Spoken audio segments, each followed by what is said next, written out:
Hey guys, welcome back to this channel. In this video, I'll be showing you guys what you get once you reach DG member level 57, I believe. So go to your watch and go to Developers Guild, and as you can see, I am able to now upgrade to level 57. It costs 40,000. I need more money here. Time to grind, and you get one premium hobby upgrade ticket and one Farmhouse Wooden Bucket.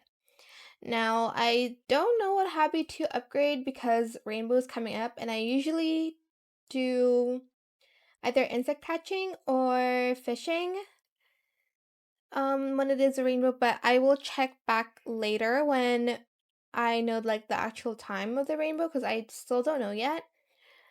But yeah, that is it for this video. I hope it was helpful for you guys. Don't forget to like, comment, share, and also subscribe to this channel if you haven't done that already. If you have any more questions about this video, just leave it in the comment section down below. I will try my best to answer them all for you guys. And if you found this video helpful, please click the thanks button as well. That is it. Thank you so much for watching. Bye!